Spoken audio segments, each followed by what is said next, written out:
Muy bien, está ya con nosotros el doctor Carlos Soria, abogado defensor del ciudadano sueco Olavini, porque la Fiscalía cambiará el delito por el que es investigado el informático. La audiencia de reformulación de cargos se realizará este jueves 29 de agosto a las 12 horas. En esta diligencia la Fiscalía también cambiará el delito por el que es procesado el ecuatoriano Marco Argüello.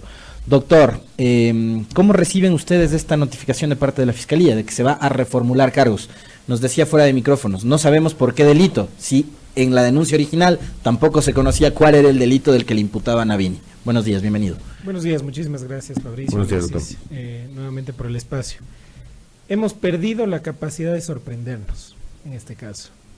Desde el inicio, ustedes comprenderán, y ustedes que han seguido el caso, no sabíamos de qué se lo estaba acusando, no habían hechos fácticos que presumirían el cometimiento de un delito, y ahora mucho menos sabemos cuál es la nueva intención de la Fiscalía al tratar de reformular el cargo que supuestamente ahora sería el delito. Acordémonos que era ataque a la integridad de sistemas informáticos, y ahora la verdad es que no sabemos. Nos enteraremos en la audiencia a 2 días de que se termine la instrucción fiscal, lo cual además es completamente ilegal. No lo digo yo, lo dice nuestra propia ley, nuestra Constitución y, lógicamente, la Convención Interamericana de Derechos Humanos, que establece que una persona procesada, sospechosa, acusada, tiene que tener el tiempo suficiente para preparar su defensa. Como nosotros en 2 días vamos a preparar la defensa de un tipo penal completamente diferente al que se ha venido investigando y sobre el cual hemos aportado nuestras descargas procesales. Entonces, lo que nosotros vemos aquí es claramente una intención maliciosa de la Fiscalía de ahora sí tratar de o le metes preso como puedas o le metes preso como puedas, pero ese señor no puede seguir, no puede estar libre y no puede dejar esta investigación la Fiscalía así, lo cual nos comprueba que esto es un caso extremadamente político, que hay una presión política extremadamente grande y que esa es la función de la Fiscalía, apresar a una persona por lo que sea que haya hecho alguna vez en su vida que no nos parezca correcto. Y esa lectura que usted hace de esta intención última de la Fiscalía coincide con que en esta misma semana una organización como Amnistía Internacional emite un informe en el que asegura que existe intromisión de otra función o poder del Estado, que es el Ejecutivo, en el sistema judicial, en el caso específico de Olavini. ¿Es así? ¿Hay, como usted señala, una intención política de transgredir el debido proceso en el caso de Vini? Hay más de 50 organizaciones nacionales e internacionales que se han manifestado al respecto y que confirman la teoría no solo de la defensa, sino del sentir ya del pueblo ecuatoriano, de este ensañamiento contra este pobre extranjero que no ha hecho nada más que agradarle el país y lógicamente trabajar desde aquí. Y además, ¿quién lo dice? Es Amnistía Internacional, por Dios. O sea, no es una organización creada para apoyar a Olavini como alguna persona podría pensar. Fanáticos ultraconservadores en redes sociales dicen que Amnistía Internacional es una guarida de comunistas. Bueno, sí, también decían que el Tercer Reich era la forma que teníamos que seguir para limpiar al mundo de gente, ¿no? O sea, percepciones fuera de contexto. Yo creo que todos sabemos el trabajo de Amnistía Internacional y lo importante es rescatar qué es lo que analiza Amnistía Internacional. No se mete a decir si Olavini es culpable, si es inocente. Está analizando el proceso, cómo se ha llevado adelante. Cómo se ha llevado adelante. Ellos han tenido acceso al proceso fiscal y al proceso judicial, y sobre la base del análisis no solo de una persona, sino de un equipo completo de abogados internacionalistas, han determinado la injerencia del gobierno del Ecuador en esta investigación. Entonces, eso es lo que tenemos que rescatar. Nosotros no hablamos de que contratamos, porque también por ahí salió algún mal dormido que dijo que hemos contratado a Amnistía Internacional para que nos dé algún tipo de apoyo. O que Amnistía Internacional era una organización correísta. Además, porque además aquí cualquier cosa que pase es culpa de... Entonces... Ahora, hay algo que también nos ha llamado mucho la atención, es que parte del expediente que forma... parte, valga la redundancia, de esta investigación en contra de Vini, fue a parar primero en manos de determinados medios de comunicación y portales web que los publicaron antes que de los abogados en las manos de los abogados de la defensa. ¿Cómo es que para eso, esas fotografías de esas supuestas pruebas en contra de Vini en manos de los medios de comunicación digitales y no de ustedes, que son interesados en el caso? Eso nos demuestra nuevamente el tema de injerencia que existe en este caso. Hagamos una precisión importante. No es que algo que estaba en el expediente fue lo que se filtró antes de que haya llegado a los abogados. Que si bien es éticamente no está bien, tampoco es que sea ilegal, porque un expediente de instrucción fiscal podría tener esa connotación de publicidad, sí. No diría que es público, pero sí se puede tener acceso a esa información. Se puede tener acceso siempre y cuando alguna ¿No es reservado eso? No, la indagación previa es la reservada. Esa sí es reservada. Pero lo importante aquí es que este medio de comunicación digital obtuvo información no del expediente, sino de una audiencia privada en donde por ley la información que se devela ahí es completamente reservada. Y el divulgarlo podría constituir un delito de divulgación de información reservada, que lo acabamos ya de denunciar, y además al mismo fiscal, porque o es o él o nosotros. No creo que nadie más se haya metido en una audiencia privada, porque además solo estábamos nosotros. En esa publicación se habla de testigos, hace una descontextualización terrible de una fotografía que la hemos tratado de contextualizar. Esa fotografía que supuestamente probaría que Vini hackeó el sistema de CNT. La captura de pantalla. La captura de pantalla, porque así es, ¿no? Que supuestamente la Vini reflejo. Ha cogido su teléfono, ha hackeado una institución pública, ha tomado una foto y además ha mandado por WhatsApp. O sea, o es el hacker más estúpido del mundo para hacer algo como eso, o realmente no existe un hackeo. Y eso es lo que hemos demostrado, que esa pantalla lo único que es él identifica este problema de vulnerabilidades que tenía y lo pone en conocimiento de una persona que tenía un contrato con la CNT en ese momento y le dice, oye, te aviso, estoy aquí. Esta vulnerabilidad es tan grave, es un sistema Telnet, se conecta a través del sistema Telnet que es muy antiguo. Esto es muy fácil de que pueda ser mal utilizado. Entonces, tú que tienes un contrato, verás cómo les avises. Y el Marco le responde y le dice, sí, ya voy a hablar con mi contacto en la CNT. Nada más. Y eso ocurrió en el 2015. 2015. Pero acordémonos cómo es esto. Supuestamente en abril del 2019 se lo encontró hackeando el momento que estaba abordando el avión. Luego dijeron que no, que eran desestabilizaciones al gobierno de Moreno. Después no, que era una fotografía en el año 2015. Y gobierno de Correa. En el gobierno de Correa. O sea, Correa lo contrató para que se hackee a sí mismo. ¿No hubiera sido más fácil pedirle la información a la CNT en caso de que sea necesario? Y ahora están hablando de unos chats entre muchísimas otras personas que nada tienen de ilegal, que han sido en el 2013. Entonces, ¿qué mismo? ¿De qué mismo le estamos acusando, persiguiendo a Olavini? Y eso, por ejemplo, doctor, que hemos visto esta publicación de los dichosos chats, ¿eso es delito o está permitido que se divulguen conversaciones privadas? Por más que, digamos, en este caso no impliquen nada ni signifiquen nada, sino simplemente saber quién muchacheaba a quién, pero eso no es delito, divulgar información privada. Sí, claro que sí. Existe una información íntima que es de carácter personal, que nada tiene que ver con la investigación, que no podría ser revelada de esta forma. Serán las autoridades las que tengan que tomar cartas en el asunto, pero tengo la espina de que eso no será así. Los equipos de Vini fueron trasladados a los Estados Unidos. Eso es importante precisar, me estaba olvidando. Cuando se los retiene, equipos que él tenía cuando estaba saliendo del país y después los equipos de comunicación que él tenía en su domicilio, se los llevaron a la criminalística y se ingresaron bajo cadena de custodia. De eso se saca una copia espejo. ¿Qué quiere decir? Vuelco toda la información o todo el contenido que haya, encriptado o no, en dispositivos, USBs, discos externos, y esos fueron los que fueron enviados de los Estados Unidos. O al menos eso es lo que nos dijeron. Y luego de varias semanas, el 14 de junio, si no estoy mal, los Estados Unidos responde, pero en el expediente recién aparece el 16 de agosto. Es decir, que esa información la tenía Fiscalía desde el 14 de junio y no la compartió con la defensa. ¿Y qué responde Estados Unidos? Responde primero que ellos han desencriptado conversaciones de Olavini con diferentes personas a las que ellos mismos identifican, el gobierno de los Estados Unidos, supuestamente que serían estas personas, y esta es los chats que están en el expediente. Y luego otra respuesta el 25 de julio, si no estoy mal, del mismo Departamento de Justicia de los Estados Unidos, en donde dice que, oiga, Ecuador, usted me mandó 31 dispositivos, me mandó 60 dispositivos, digamos.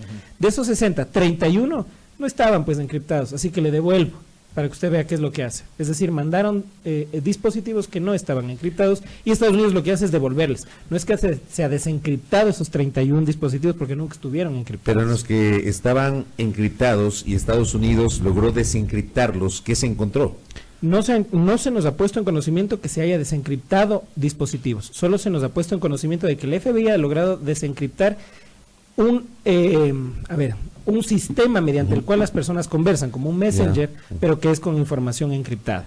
No sabemos de qué dispositivo ha venido, lo tenemos que revisar, y lógicamente no sabemos a qué obedece este tipo de chats, que se sabe que efectivamente no contienen ningún tipo de delito ni nada por el estilo, pero lo único que hacen es tratar de mancillar el honor, la honra y la integridad de una persona ante la opinión pública, en donde lamentablemente, más bien dicho, oportunamente, no es la sede en donde se tiene que probar o no el cometimiento de un delito. Eso serán en audiencias. Pero todo esto que está pasando nos lleva a pensar nuevamente que este proceso se está manchando más y más y más cada vez. Acordémonos de una cosa, Convención Interamericana de Derechos Humanos. Se tiene que tener un plazo razonable para preparar la defensa. ¿Cómo es que yo voy a poder preparar la defensa para Ola y el equipo que trabaja con él, el equipo jurídico, a 2 días de que se termine la instrucción? Además de que es ilegal. Porque cuando existe una vinculación, por ejemplo, te dan 30 días más. Cuando existe una reformulación, te dan 30 días más. Pero existe una prohibición expresa en el código que dice que ninguna instrucción fiscal podrá durar más de 120 días. Estamos en el día 150, si no estoy mal. Ya. Nos decía Juan Pablo Albán en la entrevista anterior que sí es posible la reformulación de cargos legalmente. Claro, sí, se lo puede hacer. Hasta el día 90. Ya. ¿Por qué? Estamos Exacto. pico de días. ¿Y por qué? Y eso tiene una razón lógica. Esa precisión, entonces, en este momento ya no se podría hacer la No se reformulación podría hacer, es en derecho. sería una nulidad enorme. ¿Por qué? Porque estaría violando el debido proceso, tutela judicial efectiva y el derecho a la defensa. Es posible, y claro que sí, la Fiscalía puede hacer reformulaciones de cargos, pero tendría que hacerlo máximo el día 90 de una instrucción fiscal para poder determinar los 30 días que tiene la defensa y en la misma Fiscalía para poder preparar su defensa y en este caso su acusación en caso de que llegue a darse eso. ¿Se puede ampliar o no la instrucción? No, Ya no. bajo ningún concepto. 120 días. nada Aquí más. no hay interpretación y además no se pueden hacer interpretaciones extensivas en contra de una persona procesada. Si es que algo se puede hacer en caso de duda, es establecer la favorabilidad para la persona que está siendo procesada, lo que se llama indubio pro reo. Otra cosa que me llamó la atención en el relato que hacían estos medios es que la forma en la que obtienen supuestamente la contraseña del celular de Vini es a través de una cámara de seguridad del ascensor donde reside, que logran obtener la clave. ¿Se puede hacer eso? Digo, es tan clara, tan nítida la imagen que se puede ver cuál es la contraseña para... Alexis, me para encantaría abrir el poder teléfono. compartir esta información contigo, pero si lo hago estaría cometiendo un delito, porque eso se dio en una audiencia privada con información reservada. Pero los Si yo medios te lo hicieron. Lógico, entonces ¿quién está cometiendo ahí el delito? ¿Pero se puede o no se puede? O sea, ¿lograron finalmente abrir el teléfono de Vini y obtener información del Te teléfono? puedo decir que sí se abrió el teléfono de Vini a través de técnicas especiales de Y investigación. más allá de que esa captura de pantalla no encontraron nada más. No sabemos nada más. Se nos ha pedido el día sábado a las 9 de la noche o 6 de la tarde, no me acuerdo. Se ha pedido que se materialicen diferentes tipos de conversaciones y fotografías y audios y todo de los dispositivos de Olavin. Pero importante esto, me estaba olvidando. Nosotros pedimos en mayo que se nos otorgue una copia de la copia espejo, es decir, que así mismo como les dieron a los señores Estados Unidos, que nos den a nosotros una copia precisamente para poder preparar nuestra defensa y más que nada para poder contrastar. ¿Qué tal que lo que me dicen? No digo que eso esté pasando, pero sí tengo una gran sospecha de que tal vez las conversaciones que nos están poniendo ahí no sean pues realmente las originales. ¿Cómo lo contrasto? Teniendo una copia y diciendo, sí, realmente sí es esto de aquí, o no, no es esto de acá. Acordémonos de que de cada copia espejo se saca un hash. Un hash es una cédula de identificación de un dispositivo digital. Entonces, eso, si es que cambia en alguna forma, cambia el hash. Es una ecuación enorme. Entonces, si es que yo no tengo con qué contrastar, no puedo decir es o no es verídico. Por lo tanto, yo como defensa técnica me quedo completamente mal parado. Cuando nosotros pedimos, se nos dijo, ok, de acuerdo, entréguese una copia espejo de todos los dispositivos a la defensa técnica. Esto fue en mayo, en junio se nos dio la autorización. Luego, la semana anterior se nos dice, ¿saben qué? Porque de ahí podrían haber posibles cometimientos de delito y la información del crimen estaría ahí, revoco la decisión y no te doy ahora las copias de espejo. ¿Por qué? ¿Por qué tienen miedo que nosotros tengamos una copia? Ni siquiera los originales. Todos los originales los tienen ellos en criminalística. ¿Pero están obligados a dar esa copia espejo? Pero lógico, porque es la base de mi defensa. Para poder preparar mi defensa. Si ellos me están acusando con una fotografía de mi teléfono, yo necesitaría tener la información de mi teléfono para darle ese contexto, porque eso fue lo que pasó. Esa fotografía no era que es una fotografía sola. Había una conversación de por medio. en donde se explicaba las razones del por qué este sistema era vulnerable y se ponía en conocimiento de esta otra persona. Y luego se nos revoca esta por parte del mismo fiscal, nos dice, verás, ya te di, pero ¿sabes qué? Mejor ahora ya no te doy. Entonces, claramente se está afectando la independencia y a la función misma que tiene el fiscal. El fiscal no solo tiene la obligación de encontrar elementos de cargo, sino también de descargo, para formar su criterio y examinar si es que realmente se ha cometido o no un delito. Pero esto no ha pasado en este caso. Usted decía hace un momento, doctor, que el caso de Olavini está tratando de llevarse por la vía de lo político. ¿Por qué habría la necesidad de politizar el caso de Vini? Más allá, digamos, de que intentaron vincularlo con Ricardo Patiño. No sé cómo está también el tema de la investigación en ese caso, pero ¿quién estaría interesado en politizar el caso de Vini? No tenemos otro motivo que no sea el gobierno del Ecuador. ¿Para qué? Eso desconocemos. Pero es tan evidente que eso ha sucedido porque lo meten preso con una rueda de prensa, con una supuesta llamada anónima, que según nuestro código no puede ser motivo precisamente para encarcelar a alguien. Luego, después de eso, nuevamente sale el presidente de la República de los Ecuatorianos en Washington diciendo que se le encontró hackeando. Luego, después, el secretario particular del presidente establece que ha entregado toda la información que tenían a la fiscalía. Hasta el día de hoy no asome esa información. No nos olvidemos de los rusos. ¿Qué fue con esa información? Eran dos, supuestamente. Dos rusos, y hasta ahora no encuentran a ninguno. No encuentran, en el expediente no consta absolutamente nada. Solicitamos las versiones de la señora ministra del Interior, del señor presidente de la República. Y después de haber dicho todo lo que dijeron en medios y en cadenas nacionales, el momento que les llama la fiscalía, solo dicen que saben lo que se conoció en la prensa nacional. Después llamamos asimismo al secretario particular del presidente de la República, que en una primera ocasión no fue y mandó, además de forma ilegal, porque no puedes dar una versión a través de un testimonio escrito, dijo que no conocía nada, que solo conocía lo que dijo la ministra del Interior. Entonces todo el mundo le bota la pelotita a la ministra del Interior. La respuesta a tu pregunta es, ¿por qué están politizados? Porque todo el mundo me dice que la ministra del Interior ha sido la persona que empezó con esta investigación en base a y después de eso una llamada de un supuesto Marcos. ¿Y usted, por ejemplo, encuentra algún tipo de vinculación entre la publicación de este portal web en el caso de Olavini y unas publicaciones días anteriores a eso, donde este mismo portal de alguna manera defiende a la ministra del Interior del posible proceso político que tendría que enfrentar en los próximos días en la Asamblea? ¿Hay una especie como de blindaje a favor de la ministra? A nivel político, yo creo que un medio de comunicación tiene, y más de un medio de comunicación que hace opinión política, porque acordémonos que existe información, opinión, y además cuando tienes opinión tienes que tomar un bando. Entonces, no considero que eso esté mal.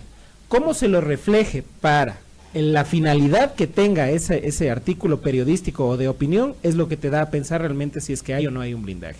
Nosotros hemos tenido un framing enorme y gracias a medios de comunicación serios como el suyo hemos podido contar nuestra parte de los hechos.